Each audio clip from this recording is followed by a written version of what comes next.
Thank you very much. Thank you. Thank you. And a very special hello to CPAC.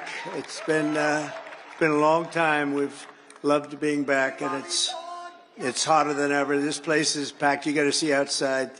They don't know what's happening. They have no idea what's happening. And a friend is here from Argentina, and a friend is here from Poland. Stand up.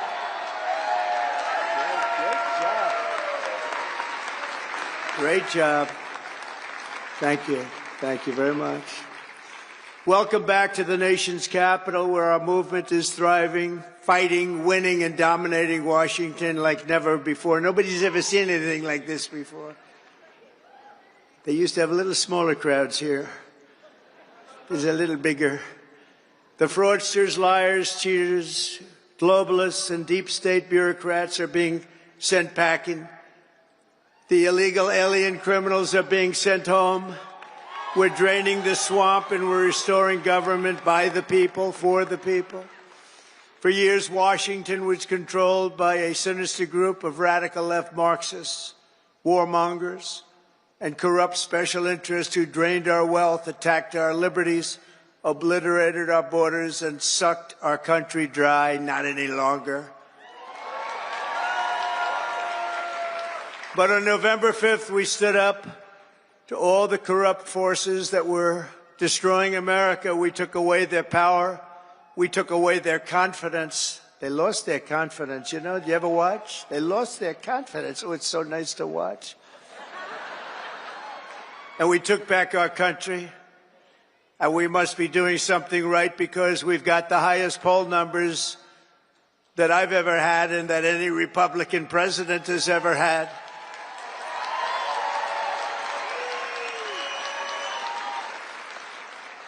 And our approval rating is now the highest ever across all demographics. Rasmussen just came out at 56%, Insider Advantage 56%, RMG Research 57%, and we have many polls in the mid-60s, one at 71%. We like that, 71.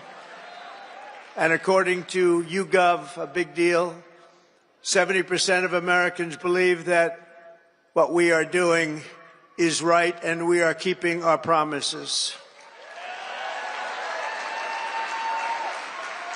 That's all we're doing, when you think, is keeping our promises. That's all we had to do. And their promises weren't worthwhile to go and vote for. They loved men playing in women's sports, open borders, little things like that. But don't tell them. Don't tell them. Keep it quiet. We'll tell them about a week before the next election. Now, keep it quiet. Let them think it's a great thing what they're doing. You saw Maine yesterday, right? The governor of Maine.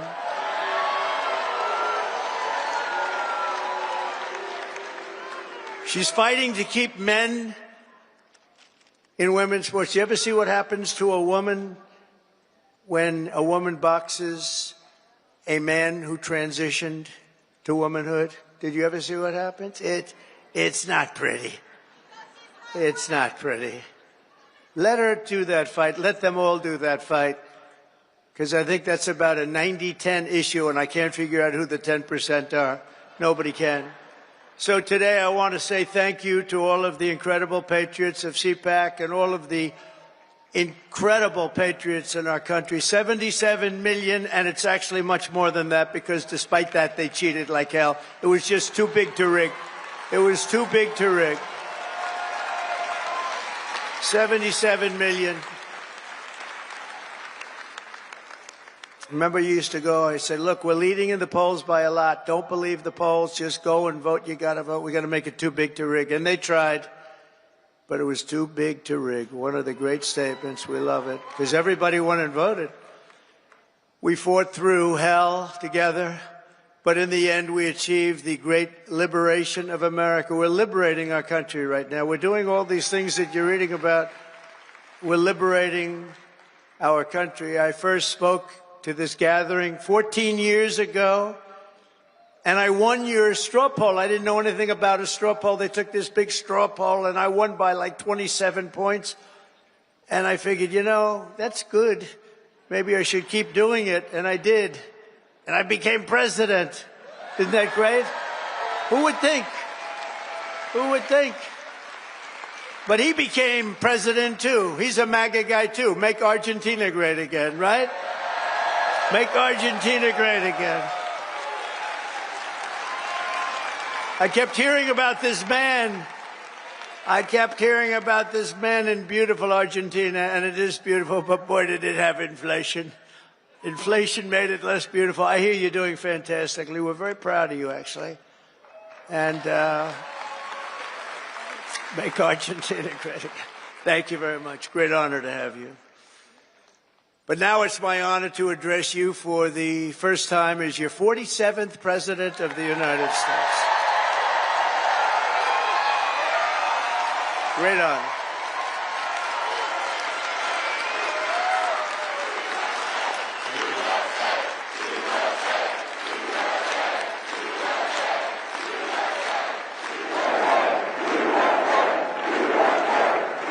I want to begin by thanking Matt and Mercedes Schlapp for the incredible job they do, and everyone they put together. They put together an amazing team. The American Conservative Union for organizing this event. You have some big players here. Senator Ted Cruz, Eric Schmidt, Jim Banks of Indiana. Where's Eric? Where is Eric? Is it? Hello, Eric. You can see Eric anywhere. If he's right in the back of the room, he stands up. They're all good. These are great people. Representatives Riley Moore, James Comer, Harriet Hagerman, Byron Donalds, our great Attorney General. She's going to be great. Pam Bondi. Where's Pam? I don't know where she is. So many people. So many people. Secretary Doug Burgum. Secretary Chris Wright. Oh, he's going to get that energy out of the ground. Secretary Scott Turner. Our next ambassador to the United Nations, Elise Stefanik, who just gave a great speech, by the way. A very good friend of mine. Is this guy central casting, though? Tom Homan. Is he central casting?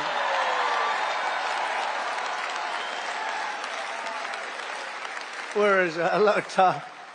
Are you? Well, I love that. How could I love a guy like that? But I do. He's doing a great job. Thank you, Tom, very much. Thank you. Appreciate it. Arkansas Governor Sarah Sanders. Thank you, Sarah. Thank you. And Pennsylvania Attorney General Dave Sunday. I love that name. We're also honored to be joined by President Duda of Poland, who's a fantastic man and a great friend of mine. And we got 84% of the Polish people that voted for us, so you must be doing something right, huh? Hanging out with Trump. And again, President Milei of Argentina. Thank you very much. Thank you very much. What a great guy. And the Prime Minister of Slovakia, Robert Fico.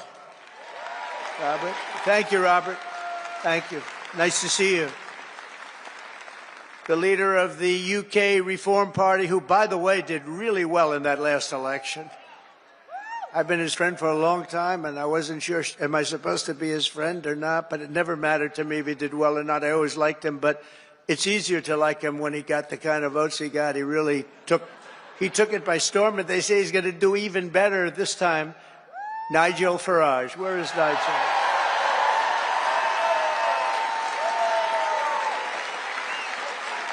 Thank you, Nigel. Thank you. What a great guy.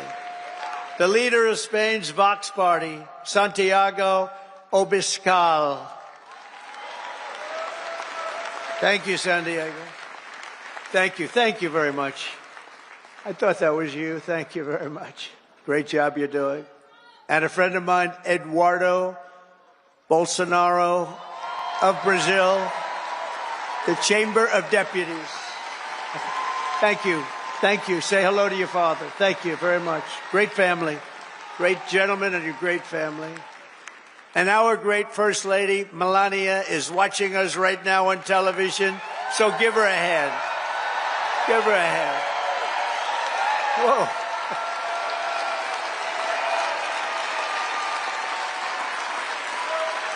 Thank you. Thank you. Oh, she's going to be happy. That's so nice. We love our First Lady. Everybody does. With the help of so many incredible supporters here today, we're going to forge a new and lasting political majority that will drive American politics for generations to come. I think we're going to do fantastically well in the midterms. You know, in theory, the one that wins the presidency does not do well in the midterms, but I think this is going to be a change. We're at a level, I don't think we've been at this level maybe ever as the Republican Party. We're a bigger, better, stronger party than ever before. More people in our party than ever before. But the people have given us a resounding mandate for dramatic change in Washington, and we are going to deliver it. We're going to use it, and we're going to make America great again by using it. So it's going to be something. But think of it, at the presidential level, we won the popular vote by millions and millions of votes. We swept all 7 swing states, Michigan, Wisconsin, Pennsylvania, North Carolina, Georgia, Arizona, Nevada, all by great margins. We won 85% of all of the counties in America. That means that map was red. Did you ever see the map? Did you see the certified map? Where is it? I want to see a certified map. It's all red. You can hardly find the blue. Think of this. They won 525 counties, and we won 2,600 counties. It's the biggest margin ever recorded. And incredibly, for the first time ever, all 50 states shifted toward the Republican Party. It's never happened before. So it was indeed too big to rig. We won the largest number of African-American votes in Republican history, by far. We won the largest number of Hispanic-American votes, any Republican ever. Hispanic Americans, we love you. The energy, the brilliance of Hispanic Americans. We won all of the cities and towns along the Texas border, whereas before I ran, we won none. We never used to win any. I got a call from our great governor of Texas who said, President, you just won every single town along the Texas border to Mexico. I said, oh, is that good? He said, it hasn't happened since Reconstruction. I said, define Reconstruction for me. He said, that means essentially the Civil War. That's a long time. But that was when I first heard about it, actually. Our party has become the proud voice of hardworking citizens of every race, religion, color, and creed. And I think one of the main reasons, not that we're conservative or not that we're anything else, we are the party of common sense. It's about common sense, right? It's all about common sense. Over the past month, we've confirmed an all-star team of warriors, patriots, visionaries, and put the America First agenda into action. I see Doug Burgum sitting right over there. I tell you, he was so good. I looked at him. I said, I got to have him here. I got to have him. He was a great governor. He's involved with a little thing called energy. He's got the Department of Interior, and Chris Wright has the Department of Energy. So Chris has no energy, and Doug has all of the energy. Chris has more interior, but he doesn't have. So I merged them.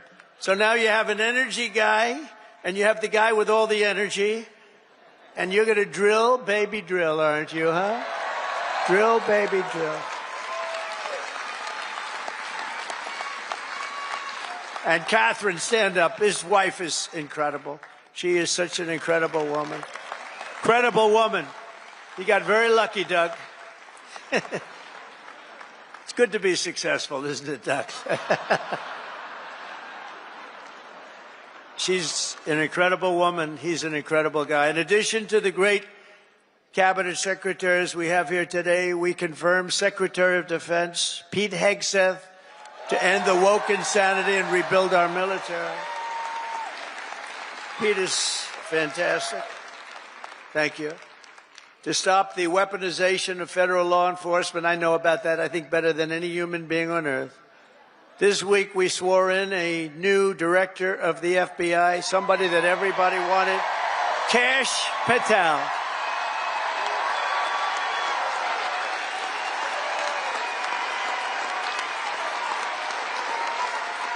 Kash is great. He's a popular guy. He went through with the blessing of a lot of good people, too. I'll tell you, it was great. To end the politicalization of our intelligence agencies, we confirmed Director of National Intelligence, Tulsi Gabbard, who is something. Very respected, highly respected. And to make America healthy again, we confirmed Secretary of Health and Human Services, Robert F. Kennedy, Jr.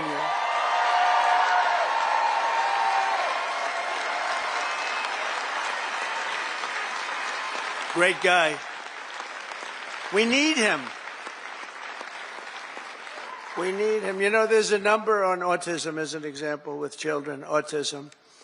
And you go back 15 years, it was from 10 to 20,000. You had like 1 in 10 to 20,000. Some say 10, some say 20, but it was in that vicinity. That's a big vicinity.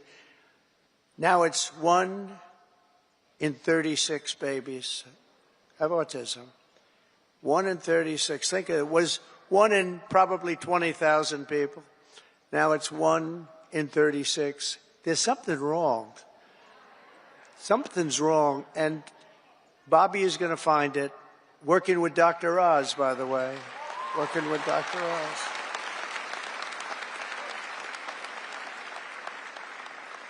Together, we've achieved more in 4 weeks than most administrations achieve in 4 years. We made a lot of progress. I heard O'Reilly last night say Donald Trump, for the first 4 weeks, is the greatest president ever in the history of our country. That was O'Reilly. Bill O'Reilly is all right. You know who he said second was? George Washington. That's not bad. I beat George Washington. I love beating George Washington. Thank you, Bill.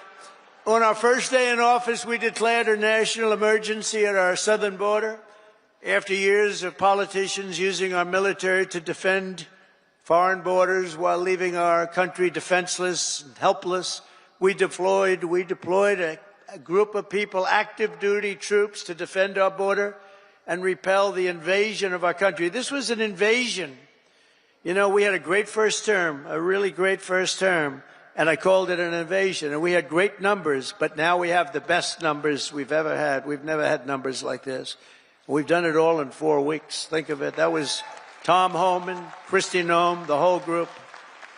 On day one, I ended the catch and release. I reinstated Remain in Mexico, and I signed an order that will end birthright citizenship for the children of illegal aliens. Because it wasn't meant for these children. It wasn't meant for people that escaped or invaded, came into our country illegally. It was meant for the children of slaves. Because when it was done, many, many years ago, it was during a very tough period in this country's history, and that was meant for the children of slaves. I wish people would understand that so they could get this thing approved, and we don't have millions and millions of people coming into our country, and they shouldn't be here. This week, I also canceled temporary protected status for migrants from Haiti. They're pouring into our country, pouring in. If I weren't elected president, there'd be nobody in Haiti anymore. They were pouring in at levels from other countries, too. All over Africa, the Congo, all over South America. And they were coming in from prisons and mental institutions and insane asylums, jails, and gang members and You have to see gang members, drug lords, people that are drug addicted. They were sending them all into our ridiculous and very stupid Biden open border. Our border czar was Kamala. Haven't said that name in a while. I haven't said that name. No, I haven't said that name in a while. Kamala. I'll bet nobody knows her last name. Nobody ever knows her last name. Even during the campaign, you'd have to say Kamala. It's strange, you know, a little different name. Kamala, because her last name was Harris. I used to say Senator Harris. Nobody knew who the hell I was talking about. So I had to go Kamala. But think of it, I was beating Joe badly, really badly, and they changed him. I'm the only one that ever had to beat two people. I had to beat two. Had to beat two. We beat two. I didn't beat. You beat. You beat two people. No, he was doing badly. That's like the great Dana White. He has a fight, and one guy's doing really badly, so when they take him out, they put another guy in the fight, the same guy that's... I had that. Never happened before. A lot of things we do never happened before. Do you ever notice that? We're the first in everything. So we beat two candidates. They said, who do you run against? Well, we ran against Biden and we ran against Kamala Harris. But illegal border crossings now have plummeted by almost 100%. The border czar never called the border, never called the great people of the border. They have unbelievable... I called them so much they couldn't take my calls. They hated me. But then they became to love me. You know why? Because the border people want to have great borders. But you have to call them on occasion. How are we doing today? Pete, how are we doing? You have to call. And we called the right guys. I became friends. You know, the Border Patrol endorsed me. And these people, you have no idea. They weren't supposed to, because you're not supposed to do that. I don't think you're allowed to do it. Actually, they did it anyway. They said, this is crazy. But these are great people, and ICE, and our general law enforcement, and by the way, our great, great firemen and firewomen, too.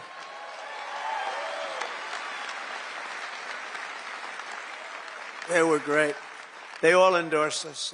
With the police, we got high 90s in terms of, and many of them were unionized, you know. We have a young lady who's right now going for the Department of Labor, and she tends to be a little bit on the slightly left of center. And everybody said, why did I do that? I said, you know why I did that? Because unions like her and labor likes her and a lot of people like her, and she's very solid, very strong, and she's going to do the right thing. But they all voted for us. They didn't vote for me, they voted for us.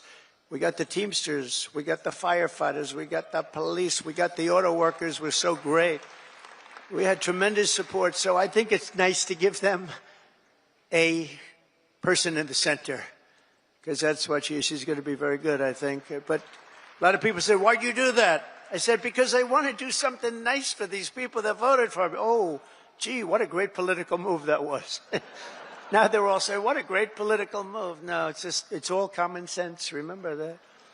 Remember that. Sean O'Brien was fantastic. The whole group, they were great. Over the past few weeks, we've begun the largest deportation operation in American history, larger even than that of President Dwight D. Eisenhower, a very moderate man, but he was very strong on that. He didn't like people running into our country and taking over our country. I'll tell you, I had 4 years. I don't know if you had this. I couldn't stand it. Don't get angry. Donald, don't get angry, please. I couldn't stand it.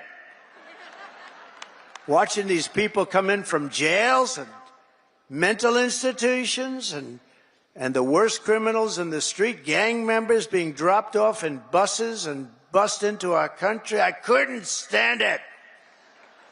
So I said, I'm going to run for president again. And now we don't have that problem. Now we don't have that problem anymore.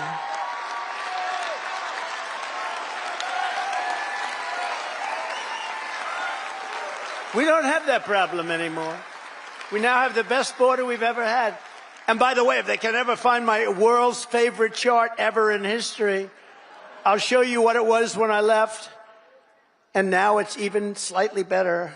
Can you drop that chart, do you think? I don't know. I never tell them about this, but they used to drop it like magic. If they can, they'll drop it. Who the hell knows? But it's my favorite chart. My favorite chart in history. We're liberating communities like Aurora, Colorado, and Springfield, Ohio, that have been occupied by illegal alien criminals from all over the world. We're rescuing the Americans whose jobs have been stolen, whose wages have been robbed, and whose way of life has been absolutely destroyed. And under the Trump administration, our country will not be turned into a dumping ground. We're not going to do it.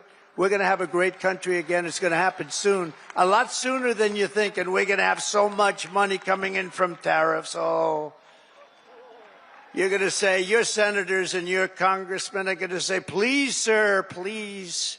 You're making us look so bad. We have so much money coming in. I didn't know this was going to happen.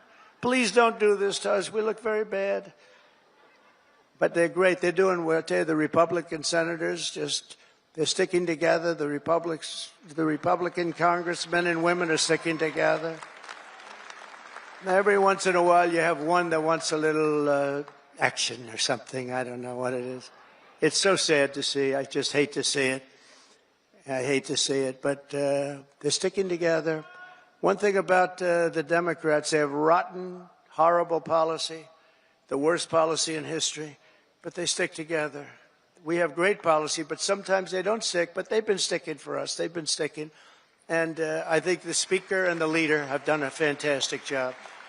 That's Thune and Johnson, and I think they've done, two guys really working hard and they're really doing a great job. But we have a lot to stick with. We have a lot to stick together for, because what we've done has never been done before. Nobody's ever seen anything like this, and nobody's ever seen 4 weeks like we've had, especially the 4 weeks, the first 4 weeks. You know, that's like if you golf, when you sink that first 4-footer in the first hole, it gives you confidence on the next hole. You sink another one. Now you go into that third hole and you can't, and by the time you get to the fifth hole, you feel you can't miss, right? Like a baseball player, he gets up and he hits our first one, and then the second at bat, he hits that one. And, you know, and we have great confidence. And they've lost their confidence, as I said. They really lost their confidence. I watched them. They're really screwed up. I watched this MSNBC, which is a threat to democracy, actually. They're stone cold mean, but they're stuttering. They're all screwed up. They're all mentally screwed up. They don't know what. Their ratings have gone down the tubes. I don't even talk about CNN. CNN's sort of like, I don't know. They're pathetic, actually. But MSNBC was mean. Their ratings are absolutely down. This Rachel Maddow, what does she have? She's got nothing. Nothing. She took a sabbatical where she worked 1 day a week. They paid her a lot of money. She gets no ratings. I should go against her in the ratings, because I'll tell you, she gets no ratings. All she does is to talk about Trump, Trump, Trump, Trump, Trump. All different subjects, Trump this, Trump that. But these people are really, I mean, they lie. They shouldn't be allowed to lie every night. They are really a vehicle of the Democrat Party. They should be paying. Is that Gordon? Yes, is that Gordon? The great Gordon Chang? Is that Gordon? Stand up, Gordon. Wow. We have everybody here today. Thank you very much. How am I doing on China? Am I doing good? Am I doing good on China? Tell you one thing, nobody's ever done like I've done on China. Nobody ever let people know what was happening with respect to China. And I happen to like President Xi, and I have tremendous respect for the people of China, love the people of China. But we've been treated very unfairly by China and many other countries. And we're not being unfairly treated anymore. We had that down to a science in the first term, and then they lost it. You know, we lost over $1 trillion to China this last year under Biden, Crooked Joe Biden. What do we like better, Crooked Joe or Sleepy Joe? Ready? Ready? Crooked Joe or Sleepy? Ready? Crooked Joe. Sleepy Joe. Got to stay with Crooked. He had one ability that I didn't have. He could do something that I couldn't do. I don't say that because he was a horrible golfer. Remember, he challenged me during the debate to a golf match? He said, I'm a 6 handicap. I said, you're not a 36 handicap. He said he's a 6. And then he said, well, I'm 8. Remember? I said, that was quick. Picked up 2 strokes. He said, no, I'm an 8. But he's not a 36 handicap. But he had one ability that was amazing. He could go with cameras on him, television, fake news on him, probably because he knows they wouldn't cover it badly. You know, they covered him as well as you can cover him. How the hell can you cover the guy well? But he had this incredible ability. He could barely walk in the sand. Somebody thought he looked great in a bathing suit. And he'd walk in the sand pulling a thing that weighed about 6 ounces. You know those aluminum? See, aluminum's very good. It's meant for children and very old people to lift, right? So he would put it down, and he'd put it down, and he'd fall into it, and he'd immediately fall asleep in front of the media. I could never do that. That's the only thing. That's the only thing. I could never do it. No, he was Sleepy Joe, but he was crooked as hell. You know, there's no question. He was a sleepy, crooked guy. Terrible, terrible president. He was the worst president in the history of our country. I don't care. I'll say it. Jimmy Carter passed away recently, and he passed away a happy man. He was a happy man when he passed away because he said that it's not even close. Joe was the worst, and believe me, I have to clean up the mess. I'm cleaning up the mess, and it is a mess on the border with inflation. To go over every single thing he touched turned to shit, okay? Everything. It's true.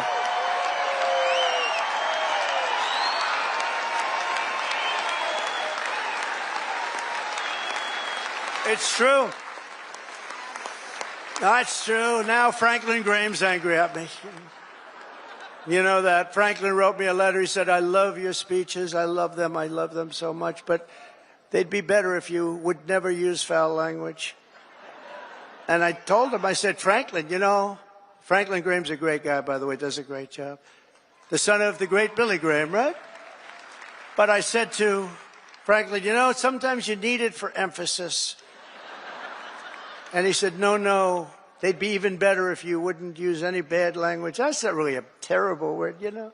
But that's a much more appropriate word, a better. What word would I use to describe? What word could I use? It's and we have to be truthful too. So you know, all countries are now taking their illegal aliens back, even those that stated strongly, "We will never take them back. Don't ever send them to us." But they said that during the Biden administration. They never said it during my administration. Venezuela's taking them back. Colombia's taking them back. Remember, Colombia said, we will not take them back, he said. And within about 13 minutes, I think, we would love to take them back. In fact, we will send our planes to pick them up. Remember? And they said, what happened? What happened?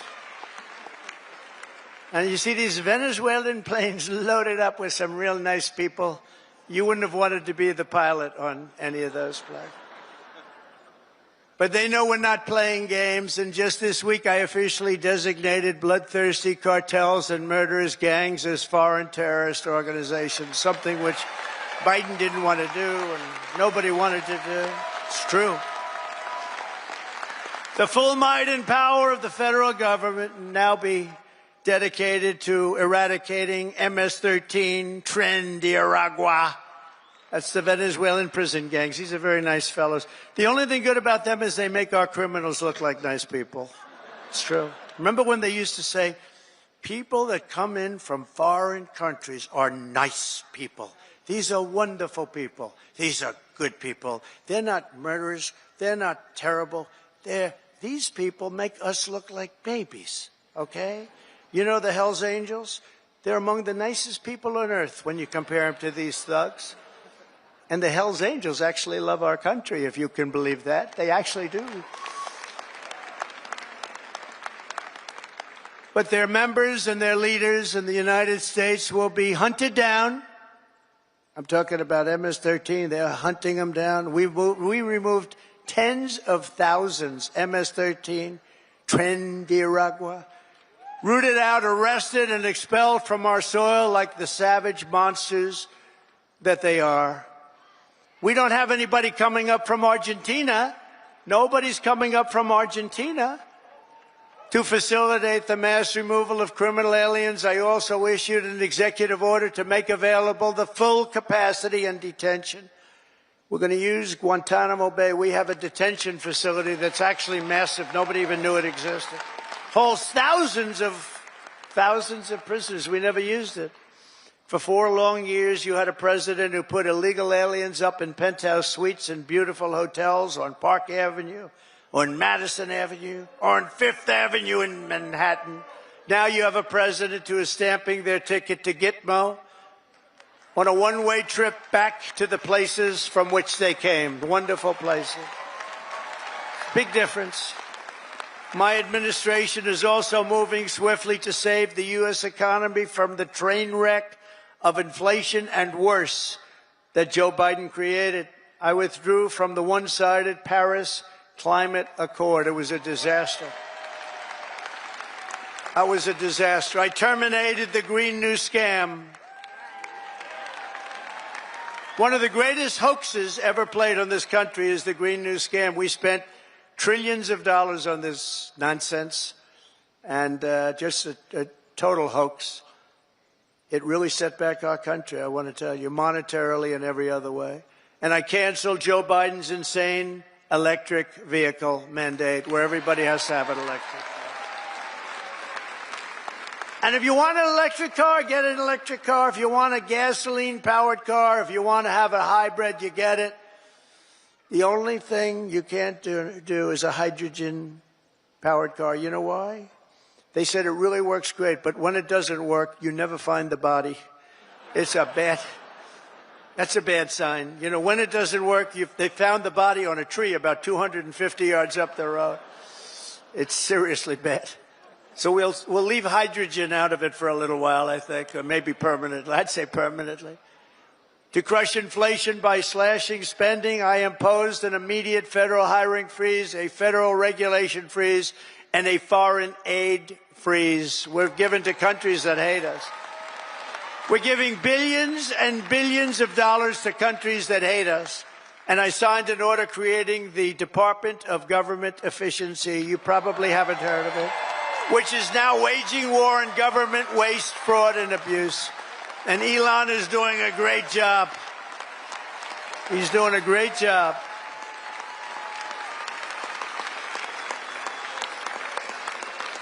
We love Elon, don't we? It's that guy, he's a character.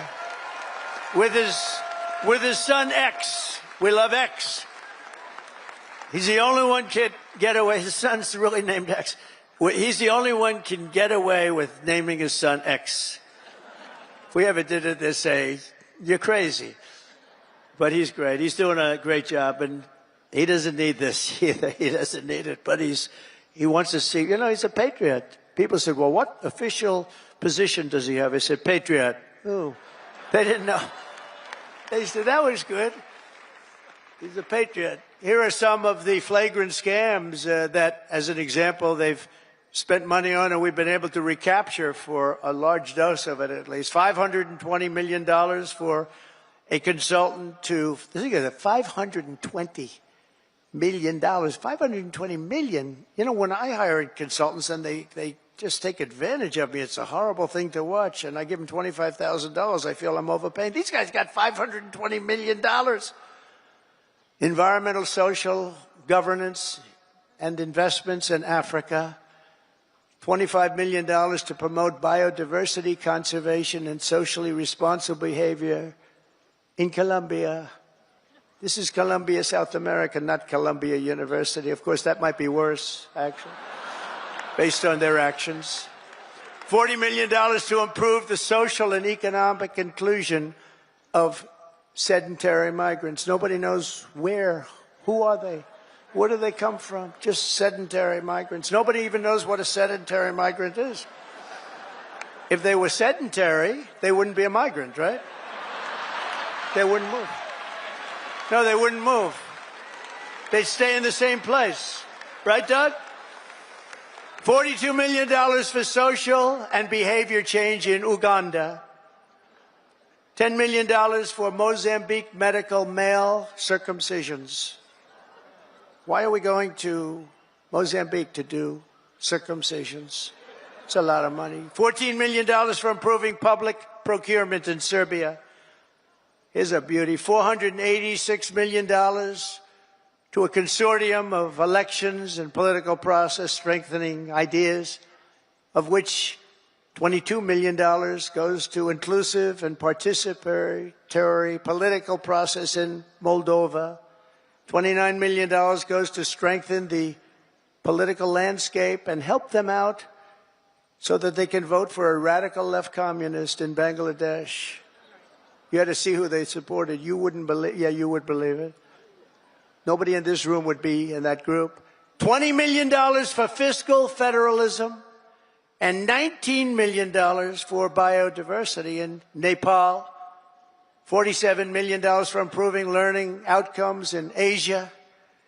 $18 million for helping India with its elections. Why the hell? Why don't we just go to all paper ballots? Let them help us with their elections, right? Voter ID. Wouldn't that be nice? We're giving money to India for elections. They don't need money. They take advantage of us pretty good. One of the highest tariff nations in the world. We try and sell something, they have a 200% tariff, and then we're giving them a lot of money to help them with their election. $32 million for the Prague Civil Society Center. $14 million for social cohesion in Liberia. $9.7 million to develop a cohort Cambodian youth with enterprise-driven skills. Think of that. Millions of dollars for sex change operations in Guatemala. $20 million for Sesame Street in Iraq. They put on a little play on the street. $20 million. You could do it on Broadway and have $19 million left over.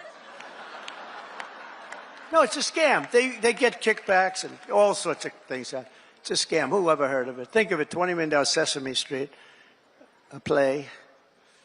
We're also uncovering outrageous incompetence and fraud in the Social Security. We have, look, let's assume that people, generally speaking, in our case, and everybody in this room, we're going to all live way over 100, but this is a little ridiculous because not too many people are going over 100. Everybody, hopefully, in this room will. But there are in the Social Security ranks and files.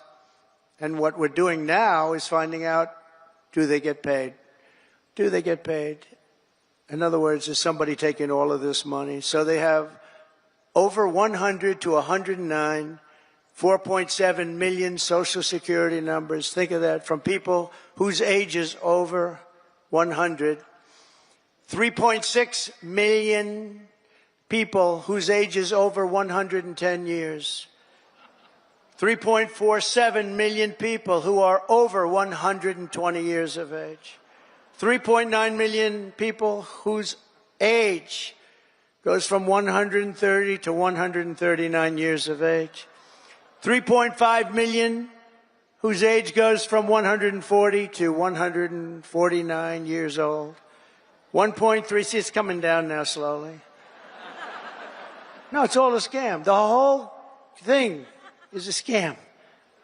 1.3 million people, 1.3 who are over 150 years of age. And over 130,000 people are listed on our Social Security rolls as over 160 years of age. Now, the final is at 1,039, so now we're down into reasonable numbers.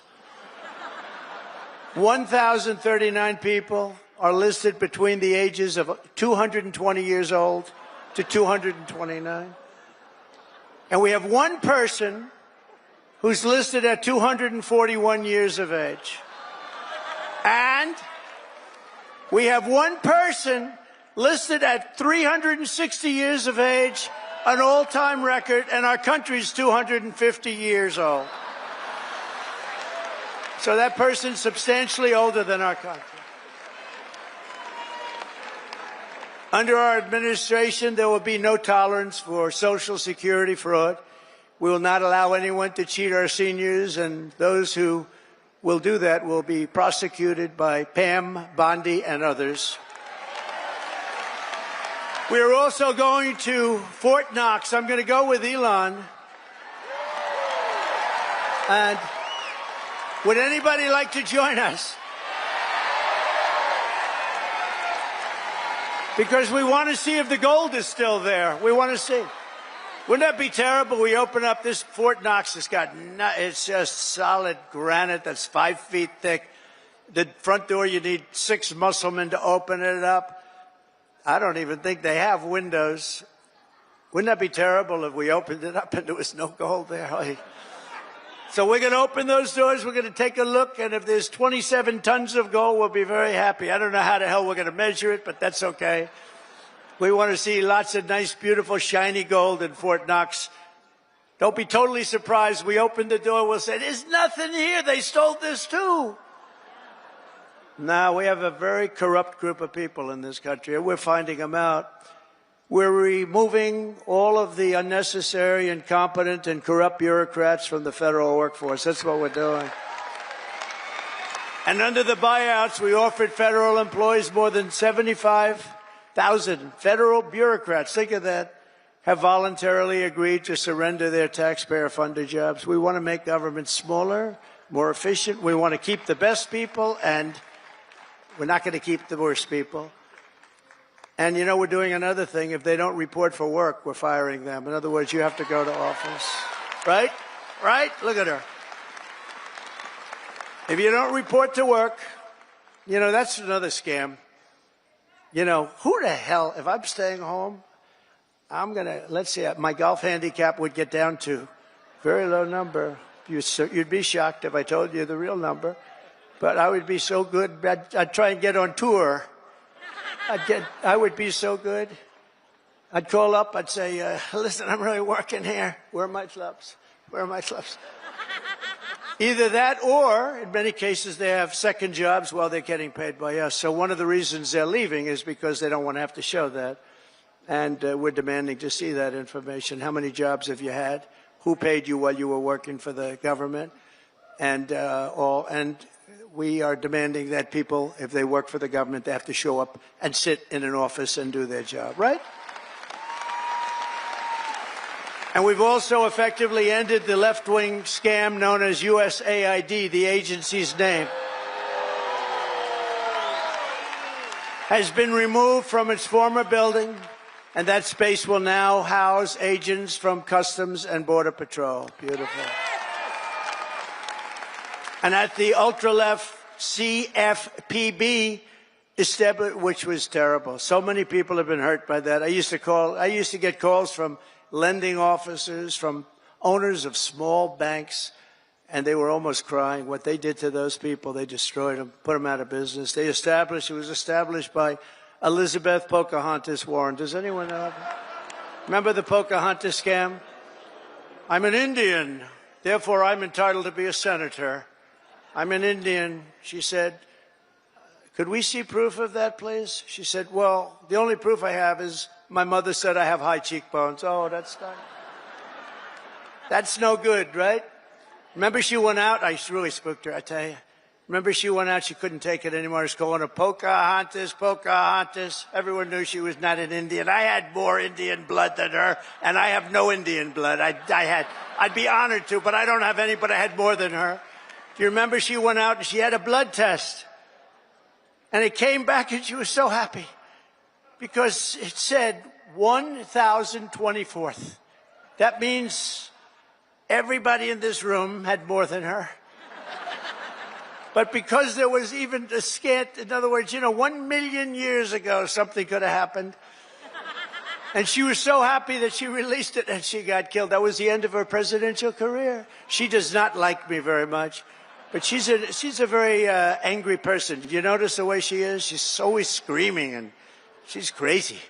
These people are crazy. The radical left is meaner. Yes. I don't know what it is, Doug. They're meaner than us, aren't they? We're like normal people. You know, we're smart, we get our word, but we don't go crazy. Of course, they'll take my little rant from 15 minutes ago, the fake news. He lost control on the stage. He lost control. And they'll have me screaming, having to do with Franklin, poor Franklin. He lost control of the stage. Oh, these people are bad. They are really sick, too. I don't get it. You know, you'd think they'd want to love our country. They have no ratings anymore. Nobody listens to them. Nobody believes the fake New York Times. Washington Post is doing no business. They're losing all their business. Nobody believes them. But we've escorted the radical left bureaucrats out of the building and locked the doors behind them. We've gotten rid of thousands. I withdrew the United States from the corrupt World Health Organization. I withdrew from the anti-Semitic UN Human Rights Council. The council is horrible, and I withdrew from the terror-supporting UN Relief and Works Agency. The UN has such great potential, but not the way it's run now. It's terrible the way it's run now. We stopped all taxpayer money to these corrupt institutions. And by the way, just so, because who the hell knows, we got to talk about something very important. The war between Russia and Ukraine. People are being killed, mostly young men, mostly Russian and Ukrainian men, at levels you've never seen before, thousands of people a week. And I've spoken to President Putin, and I think that thing is going to end, but it's got to end. It's a horrible, horrible thing to watch. I'm dealing with President Zelensky. I'm dealing with President Putin. I'm trying to get the money back that, or secured, because, you know, Europe is given $100 billion. The United States has given $350 billion because we had a stupid, incompetent president and administration. 350. But here's worse. Europe gave it in the form of a loan. They get their money back. We gave it in the form of nothing. So I want them to give us something for all of the money that we put up. And I'm going to try and get the war settled, and I'm going to try and get all that death ended. So we're asking for rare earth and oil, anything we can get. But we feel so stupid. Here's Europe. And, you know, it affects Europe. It doesn't really affect us, except we don't like to see two things. Number one, how Biden got us into this thing in the first place. Terrible. But why is it that he didn't ask for equalization? Europe should put up more money than us. But even if you said the same thing, how come we went so far out front? And he didn't know that Europe gets his money back. They did it in the form of a loan. We don't get our money back. We get nothing. So we're getting our money back. We're going to get our money back because it's not fair. It's just not fair. And we will see. But I think we're pretty close to a deal, and we better be close to a deal, because that has been a horrible situation. It would have never happened if I were president. And by the way, October 7th, Israel would have never happened if I was president, too. It would have never happened. Iran was broke.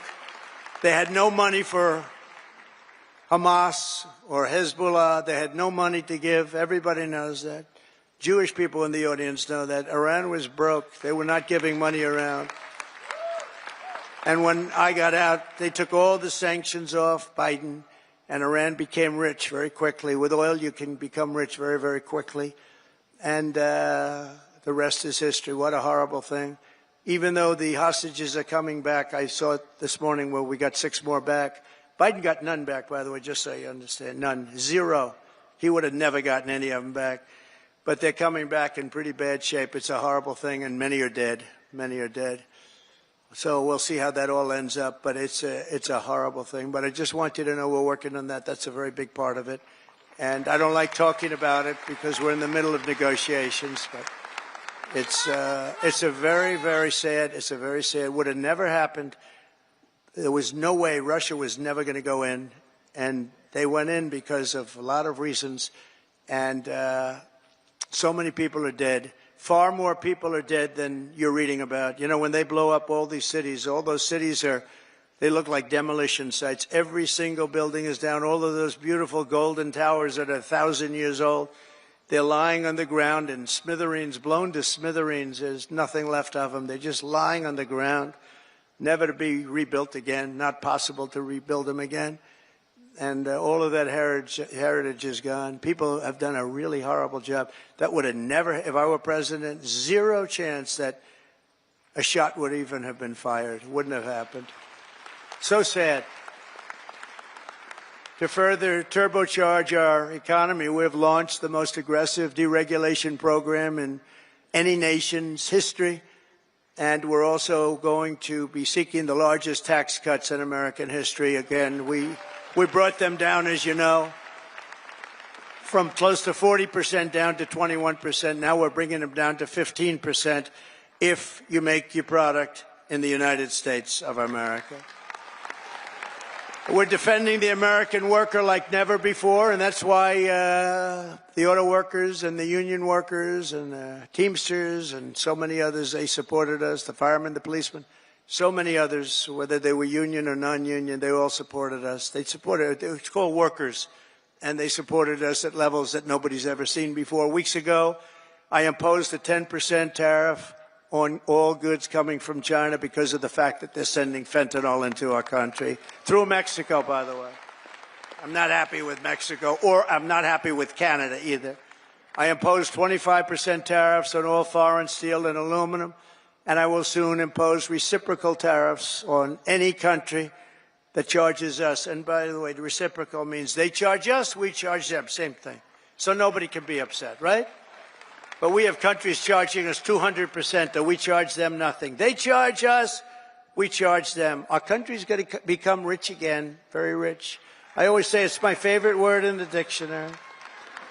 The word tariff is my favorite word in the dictionary. You know, we were the richest relatively from, think of this, from 1870 to 1913. That was our richest because we collected tariffs from foreign countries that came in and took our jobs and took our money, took our everything. But they charged tariffs, and we had so much money, they set up the 1887, think of that, a long time ago, 1887 Tariff Commission. It was a commission of very important people to determine where we should spend all of the tremendous, vast wealth that we had. We had so much wealth. Wouldn't it be nice today? Of course, now we give it away to transgender this, transgender that. Everybody gets a transgender operation. It's just wonderful. No, we give it away like to crazy things. But in those days, it was different. It was a different world. It was a different country. But we were very rich because of tariffs.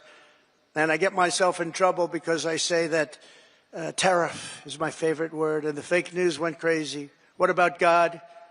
What about wife and family? What about love? I said, okay, tariff is now my fourth favorite word. I got myself into a lot of trouble with that. You can't believe it.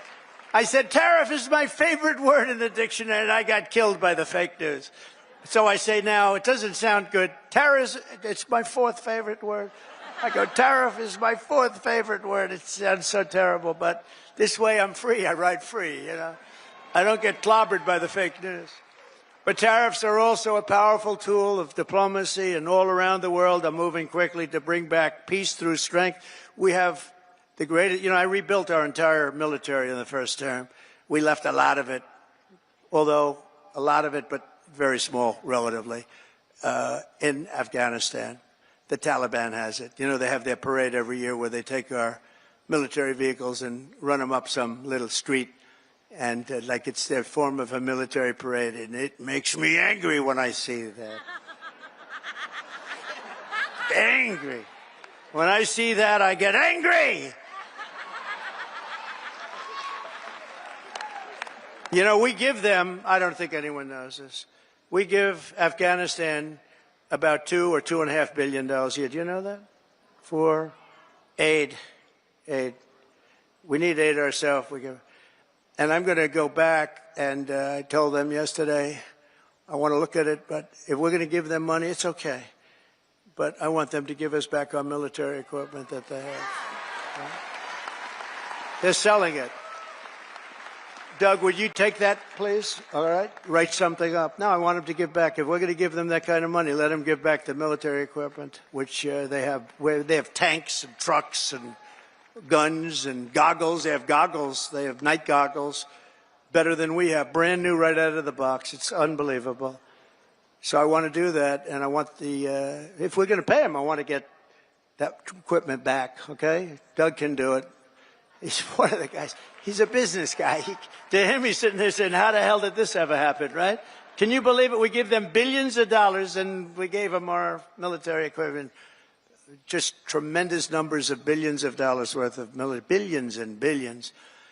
We have a ceasefire in Gaza, and we're joined today by several survivors of the captivity under Hamas, including Noah Argamani and Ilana Gretovsky.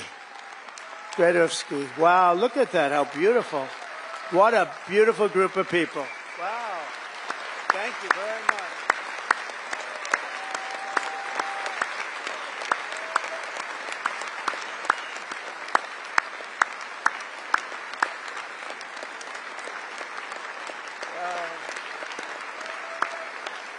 Thank you very much.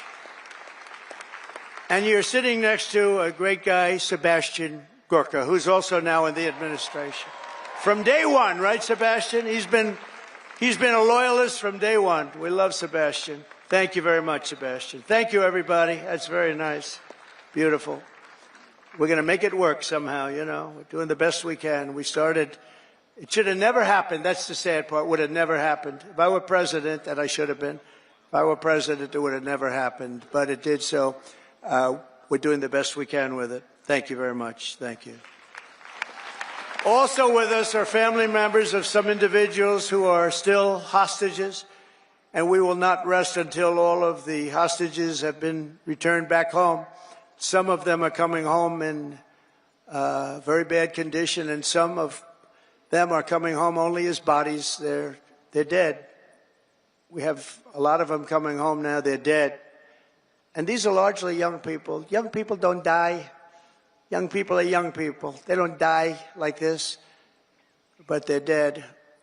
And the parents come to me and they say, please, sir, could you get my son back? How old is he? Sir, my son is dead. It's important, just as important as if that son were alive, to get the body back. It's amazing, actually. Amazing. Just as important.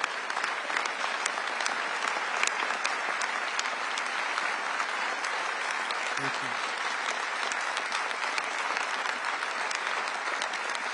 Thank you. It's amazing, though, the parents. The parents are strong. I mean, look, strong. What does strong mean? Strong is their life is ruined. Really, it's ruined. I see the people. But they come up to me, and it's so important to get the body back. They know. And some are not sure. They're 80% sure he's dead or she's dead. But they have that little glimmer of hope, and I say, let them have that hope, right? Let them have that hope. But getting the body back is just as important as getting the son back healthy or the daughter back healthy. It's amazing to see when I see the level of intensity and love and sorrow and tragedy. As I said in my inaugural address, it's my hope that my greatest legacy will be as a peacemaker, not a conqueror. I don't want to be a conqueror.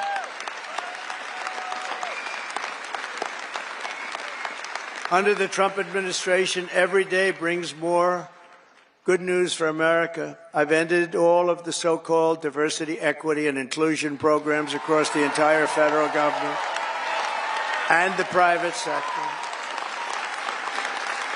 and notified every single government DEI officer that their job has been deleted. They're gone. They're fired. You're fired. Get out. You're fired. I made it the official policy of the United States government that there are only two genders, male and female. That was easy. I banned men from competing in women's sports. And I also proudly banned the use of, thank you. We banned the use of puberty blockers, hormone injections, and other chemical and surgical mutilation of your youth. Could you imagine making a speech like this 10 years ago? People would say, what the hell is he talking about, right? This is a sickness that came along with critical race theory and all of the other things that we had to put up with. And it's all out now, critical race theory and transgender insanity. It's all gone from our schools and from our military. And I believe it's gone, too. I think we've turned the heads of even the people that, if you can believe they're believers, I don't know if they were, but I believe that it's all gone. And I've directed the reinstatement of any service member who was expelled from the armed forces due to the COVID vaccine mandate. They will be returned to their former rank with full back pay. Full back pay.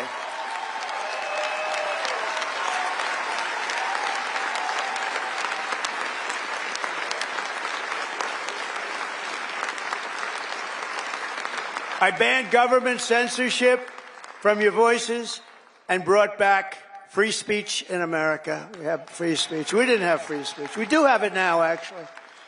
Now, this was a very vicious regime, you know. I was put under investigation more so than the late, great Alphonse Capone, one of the great killers of the world. Trump, my father would look down my mother. How the hell did this happen to my boy? This wasn't... No, I was under investigation at a far greater level than Al Capone or anybody else, probably in the history of our country. These people are sick. They're sick. They're bad people. I ended Joe Biden's weaponization as soon as I got in. I said, I'm going to hit him with the same stuff. But I ended his whole weaponization of our government and removed his hand-picked radical left Marxist prosecutors from the Department of Justice. I was so happy to do that. They weaponized government. They weaponized government. I pardoned hundreds and hundreds of Biden's political prisoners, including Christians, pro-life activists, and the J6 hostages who were treated terribly for years.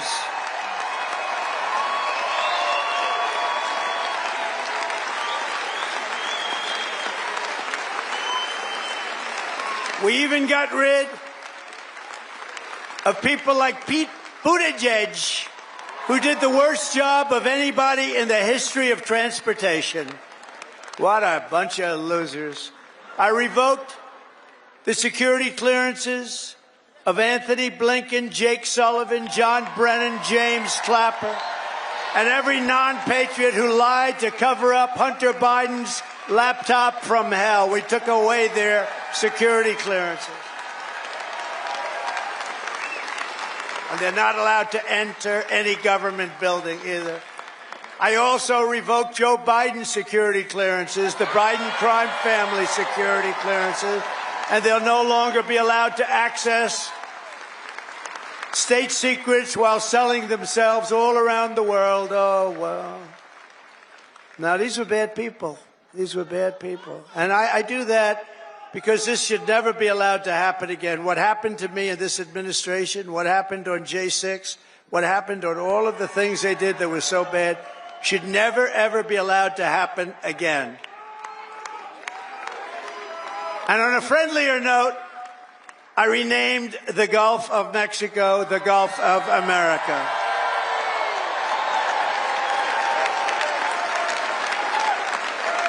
And we are restoring the name of a great president, William McKinley, to Mount McKinley in Alaska. And as you know, many years ago, Jimmy Carter gave away the Panama Canal. And Panama started the process of giving the Panama Canal, by the way, the most expensive development ever in the history of our country. Relatively. It would have been $1.5 trillion in today's dollars. 38,000 people died from our country building the Panama Canal. They died from mosquitoes and snakes. Think of it. They paid them 5 times their salary. They brought them to Panama, and they had a 25% chance of dying. They dug under nets so the mosquitoes wouldn't get them. But we lost 38,000, mostly men, laborers, construction workers, because it was such a harsh way to live. It was very brutal. They died. 38,000. Again, it was the most expensive thing we ever built, and they gave it away for $1 to Panama.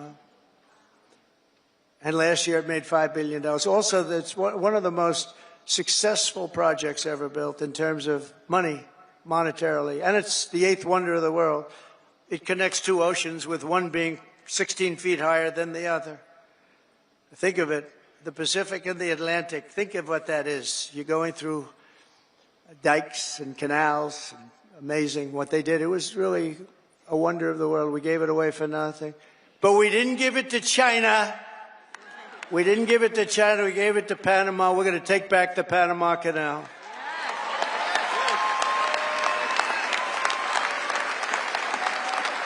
In a matter of weeks, we have restored America's pride, America's confidence, and America's spirit. According to a brand new poll from Rasmussen, the number of Americans who believe we are on the right track now exceeds the number who think we're on the wrong track. This is the first time in 23 years. That's hard to believe.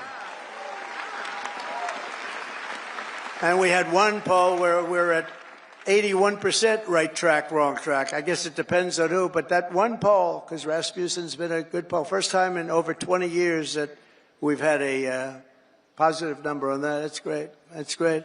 November 5th, 2024 will go down as one of the most important days in the history of our country. I'm pointing to Mike Lindell. That man suffered. That man suffered. The FBI thugs went up to him and they took away everything he had.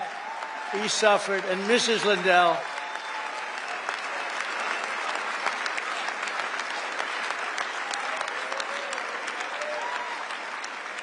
is a great guy.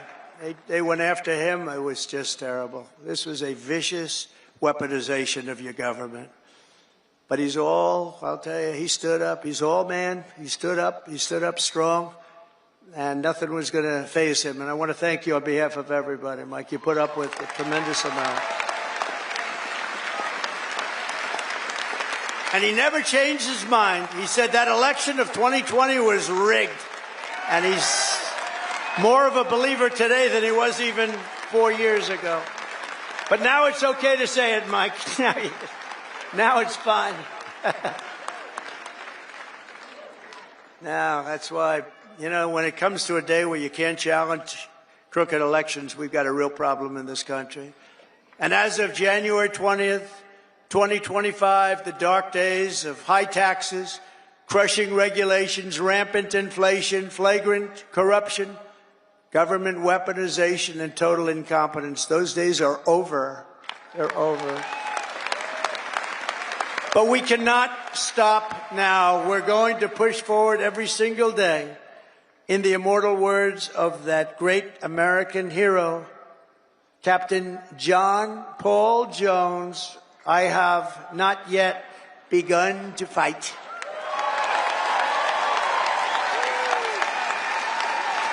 And neither have you.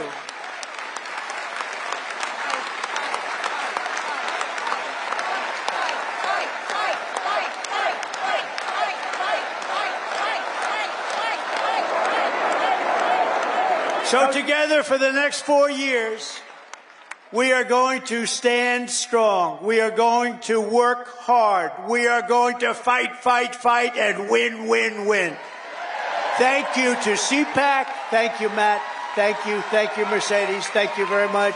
Thank you, everybody. God bless America. Thank you very much. God bless America. Thank you.